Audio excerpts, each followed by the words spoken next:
What's up, everybody? How are you all doing? Welcome back to another video. Today, we are going to be doing something a little bit different. We're going to be doing a mock draft, and this is my first mock draft. It might be my only mock draft, but we're doing an NFL mock draft, and I'm super excited to be doing this. Something I've wanted to do since last year when I started really getting into football and my Miami Dolphins because things are turning around. So being able to do this, and also it'll give me a better insight into what's actually going to happen on draft night by doing this for myself. And unlike other videos before, I've actually done research, thinking about what might be the best pick, the best player for each team, and what fits best. And I'm going to say now that I stick closely to the board. I definitely think that you should just go best player available, given that you're not going for the reach. So, yeah, and I'm really excited to be doing this. So, I did a lot of research, took a lot of time to get into this. So if you can hit the like button, that'd be super awesome. If you're new around here, hit the subscribe button. It really, really would mean a lot after doing all this research. But here we go. Our first mock draft. Just Professor Luffy mock draft 1.0. Here we go. So we're starting with the Jacksonville Jaguars, and I think there can only really be one pick. I mean, they need their quarterback of the future. It's obviously Trevor Lawrence. He's 6'6", 220. He's got very accurate ball on every level. He's mobile. He's had success in high moments, winning the national championship. I mean, this player has almost everything you could ask for from a quarterback, and I just don't see how you can pass on him. I don't think he's going to be a bust. I think he's really going to excel in the NFL. I'm super excited, but that's a given no-brainer. Trevor Lawrence going number one. Going number two, I have a quarterback, but I know there's a lot of debate on which quarterback really is the second best in this class, being Justin Fields or Zach Wilson. And I'm going to be honest, I think it's Justin Fields. I go Justin Fields to the Jets. I think people are just forgetting everything that he's done. I mean, he's 6'3", 230. I mean, he can hit wide receivers on the run. He's accurate. He's got very elite mobility. He avoids turnovers. He throws a beautiful deep ball. I mean, Justin Fields is a leader. He's got all the intangibles. I think he's got everything you need, and I think just this season he wasn't able to showcase everything the best, and his draft stock may have fallen from that, but I mean, don't not forget what he did against Clemson this past year. And Justin Fields to me is absolutely the second best quarterback off the board. I think Zach Wilson has just been getting too much hype, kind of like how Jordan Love did. I don't think he's bad by any means, but I just think that Justin Fields is more of a ready product than Zach Wilson. Moving on to number three, got my Miami Dolphins, and I had some difficulty picking this one. It's either 2, 5, or 6, and ultimately I had to go with number 5, Jamar Chase, from wide receiver from LSU. I mean, he's 6'1", 200. He's a playmaker. He gets off the line fast. He's elusive. He's a mismatch weapon. He finds open spots in the zone. He's a truly explosive playmaker. He can create so much separation. He's good with the run after the catch. Jamar Chase has to be what the Dolphins go for. They need weapons for Tua. I think he's just a bit better than Devontae Smith, but Devontae Smith definitely elite as well. But I have them taking Jamar Chase because ultimately I think he's going to be the best option for this Miami offense. And then going to number 4, the Atlanta Falcons. They take Zach Wilson, the quarterback that they needed. Matt Ryan's going to be away soon, and they need a successor. And Zach Wilson looks really good. I know he's gone compared to Patrick Mahomes. I'm not ready to put that yet. But he can make every throw. He moves his eyes through the field very nicely. He's got good timing. He's quick on his feet. Again, another dual threat kind of quarterback. And I think Zach Wilson, I don't know. I really don't know if he'll succeed. But I think that he's got a tremendous amount of upside. And Zach Wilson to Falcons, he just makes the most sense given what Atlanta needs at the time. Especially at number 4, I don't know when they'll get a number 4 pick again. So getting the quarterback that they can take for the future after Matt Ryan's undecided future is what they need. Next, we're moving to number 5 with Cincinnati. It says they need wide receiver. We're not going wide receiver. They need offensive tackle to save Joe Burrow. Penei Sewell is 6'6". He's got good quickness, agility, footwork, hands. He's the most pro-ready product offensive lineman coming out this year, and I don't think there's any way he can bust. I think he's also going to be a Pro Bowler too, honestly, in his career, perennial Pro Bowler. Penei Sewell has had that much hype, and definitely the best offensive tackle in the draft. Bengals need to protect Joe Burrow. It's a perfect fit. Moving to number 6, just traded away Carson Wentz, so that means they might need a quarterback. However, I think they're going to stay with Jalen Hurts, and they released Deshaun Jackson very recently. So I think that means that they have to go Devontae Smith or Jalen Waddle. And it's tough, but I'm giving the edge to Devontae Smith. Devontae Smith is who the Eagles are going to take. Also 6'1", but 175. He's a great route runner. He makes good cuts. He's got tremendous speed, leaping ability, run after the catch ability. He won the Heisman. I think Devontae Smith is a complete product apart from size. I know many people worry about his Slim Reaper kind of build, but Devontae Smith has elite playmaking ability, and he'll definitely provide a instant spark to that Eagles offense for sure. Moving number 7 with Detroit, they also need a wide receiver considering that Kenny Golladay and Marvin Jones are probably going to leave to free agency. So they got to take the third best wide receiver, Jalen Waddle. Not a reach. Jalen Waddle's that elite. He's more explosive than Devontae Smith, more explosive than Jamar Chase probably. He's got elite speed. He's 5'10", 180. Credible deep threat. I think Jalen Waddle's going to be great to throw to for Jared Goff. Definitely a pick Detroit needed. They need to reassure that wide receiver group and continue from there. And now we got the Panthers. You see QB is what the team needs. QB is what they're going to get. They're going for Trey Lance. 6'3" and 221 out of North Dakota State. He's got powerful arm. He truly is a dual threat quarterback, probably more than Zach Wilson. He can do a lot of things with his legs. He's tough. He's able to throw the short and deep very well. Dynamic runner. And Trey Lance, definitely. I know I'm saying definitely a lot, but absolutely what the Panthers need. They need that quarterback of the future because Teddy Bridgewater isn't it. And I would have loved to see what Trey Lance could have done, considering that his season got canceled. But Trey Lance, definitely the quarterback that the Panthers need for the future, and it's going to be a good fit. Moving on, number 9 with the Broncos. It's between two guys. It's between Patrick Surtain and Caleb Farley, the two best corners in the draft for sure. And really, there's not a lot separating them, but I'm going with Caleb Farley for the Broncos. He's 6'2", 200. He's got size, length, quickness, man coverage. I think he just gets the edge over Patrick Surtain because of his raw athleticism and his physical abilities. So Caleb Farley going to the Broncos. They need to reassure that pass defense. So it makes sense. And then going on to Cowboys, they could go tackle or corner. I have them shoring up that secondary, so they're going to go for Patrick Surtain after that. Patrick Surtain, same kind of traits as Caleb Farley, except I think he has better ball skills as well as he can prevent separation pretty well, secure tackler. I think Patrick Surtain's second best corner in this class, although you could really argue with me that he's the best. He's that good. And moving to 11, we got the Giants. You see they need wide receiver. However, it's too early to get another receiver. You'd be reaching. So it's between tight end and edge. And Kyle Pitts is very tempting to take right there.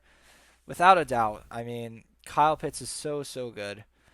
But we're going to go Gregory Rousseau. And some of you might say that's a reach. And that's okay. But Gregory Rousseau is 6'6". He's got vision. He's got a quick first step. He can be a great run defender, as well as bull rush pass offensive lineman. I mean, Gregory Rousseau truly has a lot of traits you want in an edge rusher. The Giants' defense needs to get amped up a little bit. And I think Evan Ingram is good enough that they don't need to draft Kyle Pitts. But Gregory Rousseau absolutely helps out that defensive side of the football for the Giants. And moving on to number 12, we got the San Francisco 49ers.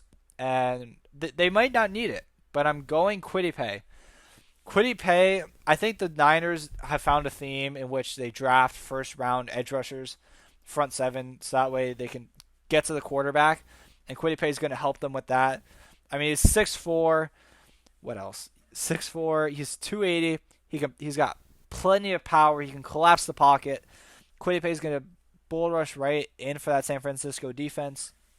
Really helps them get back to what they were in 2019 or 2020, 2019, 2020 when they got to the Super Bowl. He's going to be that much of a help, and San Francisco is definitely going to get a winner here with Kwity Paye. Moving on, number 13, Chargers need an offensive tackle to protect Justin Herbert. There's no doubt about it. They're going to get the second best one off the board, Rashawn Slater from Northwestern.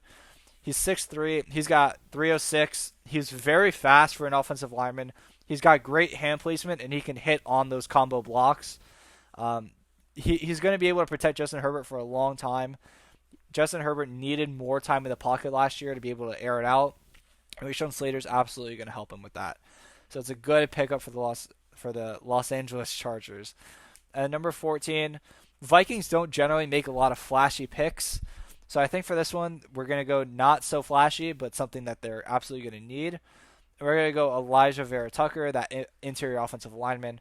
He's going to he's going to shore up the interior offensive line. He's got versatility being guard or tackle. He's an easy mover. He's agile. He can anchor in the middle. Vera Tucker is what they need to really help Kirk Cousins be able to get more time in the pocket, as well as help Dalvin Cook through the middle on design runs. Elijah Vera Tucker, not a flashy pick, but a pick that the Vikings need.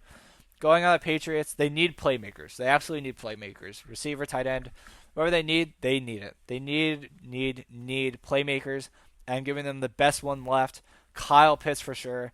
I mean, combo, tight end, wide receiver, whatever you want to call him. He's 6'6", 250. He's a mismatch for any linebacker or lineman. He's fast. He's got a quick change of direction, as well as a big catch radius that helps him in the open field. Kyle Pitts truly will help whoever's going to be a quarterback next year for the Patriots be able to stretch the ball deep. So Kyle Pitts, perfect for that. And we're going to Arizona, and I think the offense for Arizona is pretty good, which is why I didn't give them a running back when maybe I could have. But I think they need more help on the defense. So for that, I'm giving them J.C. Horn. J.C. Horn, he's 6'1", 205. He can prevent separation pretty well as be a tough and physical corner. He kind of reminds me, not maybe a Patrick Peterson, but more of like a Richard Sherman. J.C. Horn, cornerback out of South Carolina, definitely needs to help that pass defense for Arizona when they gave up a lot of points in this past season. So J.C. Horn, perfect for Arizona. And then we get to the Raiders, and it's difficult because you could give them an edge rusher like the team needs. However, I think it'd be wrong to not give them Micah Parsons. I know he's had the background check, which might scare a lot of teams away, but he's the best linebacker in this draft without a doubt. He's 6'3", 245. He reminds you of Isaiah Simmons coming out last year, being a hard hitter, a tough run defender. He's got great closing speed. I mean, this guy can really do it all as a linebacker.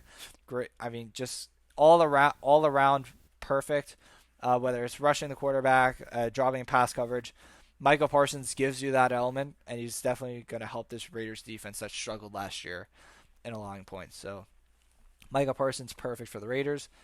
Moving back to my Dolphins, this was a toss-up between Najee Harris and Samuel Cosmi or Christian Darrisaw. I know they need a running back. I know they need more help on the offensive line. And I came to this. I think before you need a running back, you need an offensive line to protect your quarterback as well as help your running game. So I give them Samuel Cosmi, offensive tackle. I mean, he's 6'7", 310. He's a great run blocker. He's got good athleticism. Samuel Cosmi needs to help this Dolphins offensive line out tremendously. They gave up a ton of sacks last year. Not as bad as it was the year before, but they gave up a lot of sacks that they need to protect Tua, and they need to develop a running game much better than what it was last year. The running game last year could not help the offense, and they need to do a better job of this year. So I'm giving Samuel Cosmi to the Dolphins. Welcome back. I may have blundered a little bit, but I'm fixing the draft, so if there's a cut, there's a cut, but we're back. For pick number 19, I accidentally put Rashad Bateman. It was not supposed to be Rashad Bateman yet. Pick number 19 is actually going to go Christian Darrisaw. They need to shore up that offensive line, especially after the Trent Williams trade that happened a little bit ago. He's 6'5", he's 315. He's got height, length, and width that you want. He can bend at the knees. And he can get fast to the second level. Christian Darrisaw is going to help shore up that offensive line, as I said. He's going to help the run game tremendously when they got a young back like Antonio Gibson. Christian Darrisaw is going to provide a lot to that offense to allow the quarterback to have more time in the pocket, as well as help the run game out especially. And moving on to number 20. They're finally doing it. They're going to take another quarterback, and it's going to be Mac Jones. I think the Bears are notorious for screwing up on quarterbacks. I think they're doing it again. But I think they really, really need a quarterback. So I'm giving them Mac Jones. I mean, he's 6'3", 215. He's intelligent. He's composed. He throws very catchable balls. He moves through his progressions pretty quickly, which is nice, a good internal clock. Mac Jones he's like a Tom Brady, but not I guess not as experienced as Tom Brady. But the Bears need a quarterback, and I don't know if they really are going to take Mac Jones. Maybe they'll try to just wait or get a free agent trade. But Mac Jones is definitely what the Bears need at the moment. So he's going to be the quarterback of Chicago's future, assuming that stands. And then moving on, number 21. After Costanzo is gone, they need offensive line help. However, I'm not actually giving them an offensive line. I think they need a weapon for Carson Wentz, to be quite honest. So here's where I give them Rashad Bateman. Rashad Bateman, it may not look perfect for Indianapolis, but he's 6'2", he's 210. He tracks the ball very well. He's good at 50-50 balls. He's got a good build. He can he can get touchdowns in the end zone. Rashad Bateman is something that Carson Wentz is going to need, considering T.Y. Hilton isn't what he used to be. Michael Pittman was just a rookie last year. I think getting Rashad Bateman in the first round is what Indianapolis needs for that offensive side of the football to complement the running game. And then we move to Tennessee. And Tennessee needs a pass rush. They were missing it last year. That's probably why they didn't get too far, honestly. But I'm giving them Jalen Phillips, edge rusher out of Miami. And Phillips is 6'5", 270. He's very instinctive. He's got a good motor. He can do speed around the corner and shed blocks. Jalen Phillips is what this Tennessee team needs for a pass rush. Their offense was great last year. It was phenomenal. But their defense kept letting up a lot of points, and it didn't help them when they needed to get to the quarterback. So they needed to take Jalen Phillips here, and that's a perfect pick for Tennessee.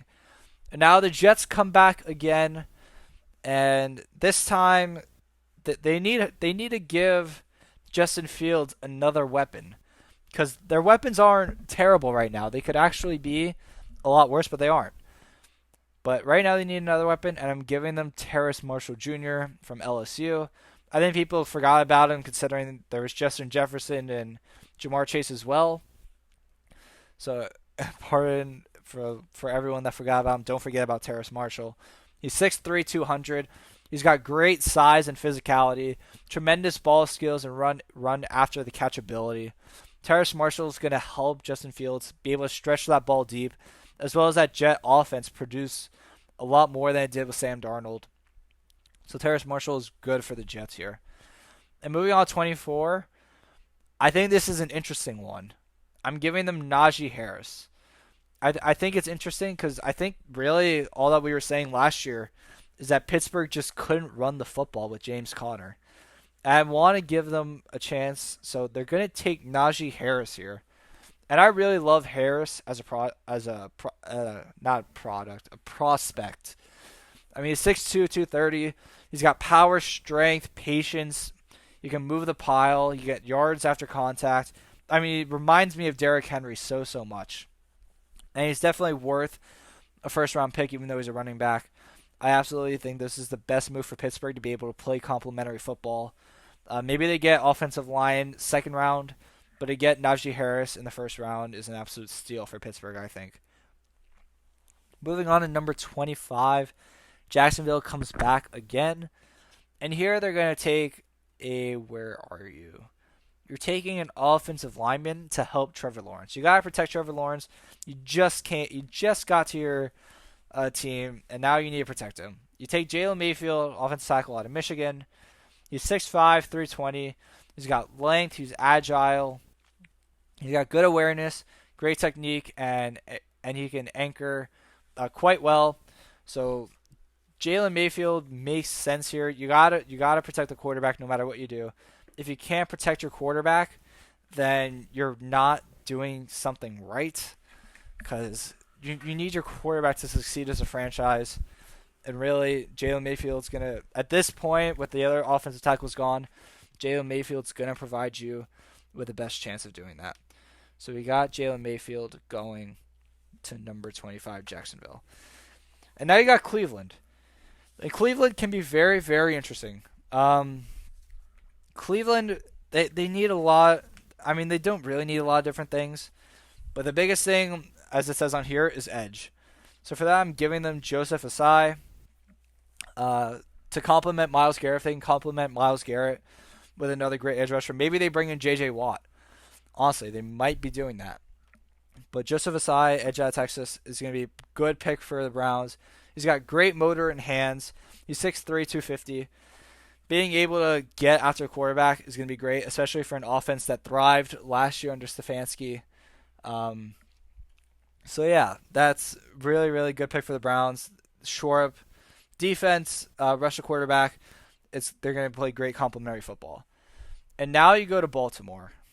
And Baltimore needs a lot of things on the offense. It says they need edge. I'm not giving them edge. I'm actually going wide receiver. And for wide receiver, I'm going Kadarius Toney. Kadarius Toney is, honestly, he's like a miniature. I wouldn't even say miniature. I'd say a bigger Marquise Brown. He's 5'11", 190. He's an explosive playmaker. He's got tremendous speed, just like Jalen Waddle. And he's a great run after the catch kind of guy. He'll be able to create open space. Kadarius Toney had a great season in Florida. Definitely a breakout year for him. And he was so shifty, I want to say, that he was able to get through to his routes quickly. Even if you just throw him a short ball and let him run, he'll be able to take it a little bit. And besides Marquise Brown and Mark Andrews, Baltimore really relied on Lamar Jackson too much. So I think Kadarius Toney is perfect for them. Then moving on to number 28, the Saints. Drew Brees is gone, but they don't take quarterback. It's too early for another quarterback, as well as there's not really another good one left. They're going to stick with Jameis Winston, I believe. So for this one, they got to shore up their defense, and they got to go corner. And for corner, where is he? Where's the corner? We're going Aaron Robinson out of UCF. I know he got a lot of hype, especially after the Senior Bowl, with his amazing physical abilities. 6 foot 190, very physical, quick feet. He's a versatile defender. He's going to be good for run defense. Aaron Robinson definitely has risen up in the last few weeks, and I think that's the best player the Saints can get at this time for what they need. Maybe not the best player, but for what they need, Aaron Robinson, I think, is going to be a first-round pick, and he'll go to the Saints, and he'll provide immediate impact for them. Going to Green Bay Packers, they needed an offensive tackle, and the best one, in my opinion, out of these three is Alex Leatherwood. Alex Leatherwood performed amazing for Alabama. Being able to run defense, pass blocking, run blocking. Alex Leatherwood significantly helped Alex Jones become better by providing him time in the pocket to throw. Leatherwood, 6'6", 320. He's got great size, length, weight, good skill set all around. He's able to hold his ground quite well. Alex Leatherwood's going to be pivotal towards protecting Aaron Rodgers in the pocket, because we know if he's not comfortable, Aaron Rodgers doesn't play as well as he normally does. So Alex Leatherwood to shore up that offensive line really helps. I know Green Bay needs another wide receiver, but they just never ever pick a wide receiver.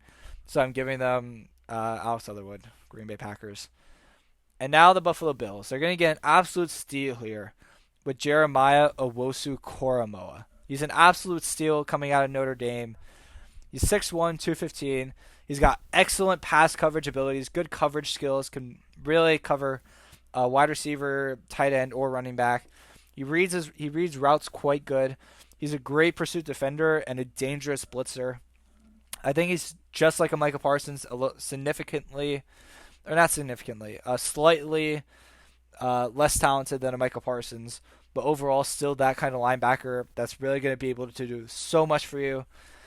Maybe not help you with getting sacks, but absolutely in coverage. Jeremiah Sobosu-Koromoa going to help you out quite a lot. And we got the Chiefs, and we're going back-to-back linebacker here. We're going Zaven Collins, linebacker out of Tulsa. He's 6'4", 260. He can fit in any scheme. He's a complete defender, whether you want him against the pass or the rush. Zaven Collins is going to provide really, really big impact in that middle area with his quick speed, good size, great tackling ability. Zaven Collins is going to provide immediate impact for this Chiefs defense. That their offense is so potent, they need a defense to be able to stop opponents, and Zaven Collins is really going to help out that Chiefs defense. And our final pick of this mock draft, going to the Tampa Bay Buccaneers, we got Azeez Ojulari, and it picked immediately for us. We're going Azeez Ojulari, edge out of Georgia for the final pick. Tampa doesn't really need anything at this point. I think the best thing to do is just give him an edge rusher because you can always use more pass rush. So definitely not something that Tampa needs, but it's probably the best thing for Tampa at this moment. He's 6'3", 240. He provides great athleticism, quickness, effort, and body control. I don't really have anything else to say. Tampa won the Super Bowl. They don't need anything, but just everybody knows a good pass rush will get you back to the Super Bowl. You get Azeez Ojulari, and it's just a luxury at that point for them. So yeah, that finishes out my mock draft. I'll go back to top, going from top to bottom. Let me know what you guys agree with, what you guys disagree with. Maybe if somebody should have made it into the first round that I didn't put them in, let me know. And yeah, if you think this is a good mock draft or if you enjoyed the video, please hit the like button. It would mean a lot going through all this effort. Not for nothing, because I absolutely enjoy making these, but definitely going through this all this effort and time. It'd be great if you guys could hit the like button. And if you're new around here, the subscribe button. We don't always do sports. We do a lot of Pokemon, so check that out if you're interested. But yeah, this is my first mock draft. It was an absolute blast. I'm so glad I got to share it with you guys. So thank you so much. And I'll see you guys in the next episode for the Nuzlocke probably. So thank you, and see you guys next time. Peace.